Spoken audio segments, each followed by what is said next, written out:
আসসালামু আলাইকুম, সবাই কেমন আছেন? আশা করি সবাই খুব ভালো আছেন। এটা আমার ঈদের আগের একটা ভিডিও।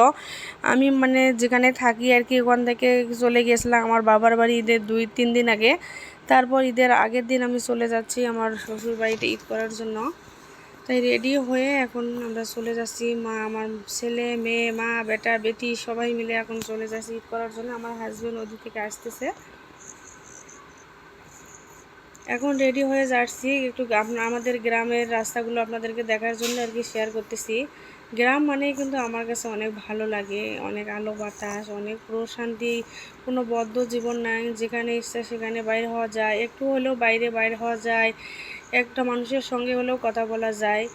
আপনার মনের ভিতর যদি অনেক কষ্ট থাকে, তারপর আপনার মনে যদি অনেক অশান্তি চলে, যদি একটা মানুষের সঙ্গে আপনি কথা বলেন, মুখ খুলে আপনার মন খুলে যে কথা বলেন, তাহলে আপনার মনটা আপনার একটু হলেও হালকা হয়ে যায়। কিন্তু শহরে তো সেভাবে মানুষ কেউ কারোর সাথে মেশে না, কেউ কারো বাসায় যায় না, খুব কম।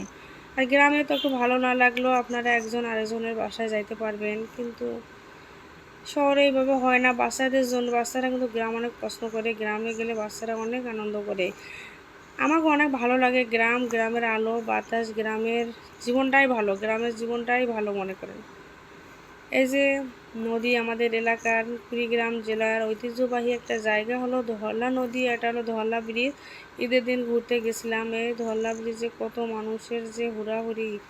এখন তো একটু রোদ আছে, একটু বিকেলের দিক যে কত মানুষ হয় আমি কখনো যাইনি অবশ্য, এবারে প্রথম। আমি সবসময় ছোটোবেলায় ভাবতাম আমাদের বাড়ি যে নদী এলাকায় হইতো তাহলে আমি নদী দেখতে পাইতাম, কিন্তু সবাই বলতো নদী এলাকায় হলে তাহলে বুঝতিস। নদী এলাকা হয়নি, এখন এই যে নদী ঘুরতে যাই, নদী ঘুরতে গেলে ভালোই লাগে। নদী এলাকার লোকের নাকি অনেক কষ্ট, আমরা অবশ্যই কষ্টটা বুঝি না তাই বুঝতে পারি না, কিন্তু নদী এলাকার যাদের বাড়ি তারা অবশ্যই চায় উঁচানে বাড়ি করার জন্য। আমরা নদী দেখতে আসি, নদীর বাতাস খাই, আর ওরা সবসময়, আমার সবসময় বলেছি ঘরে বসে যদি আমার নদীর ধারে বাসা হইতো, ঘরে বসেই আমি নদীর আলো বাতাস সব কিছু পাইতাম। আজকে এ পর্যন্তই, সকলে ভালো থাকেন, আল্লাহ হাফেজ।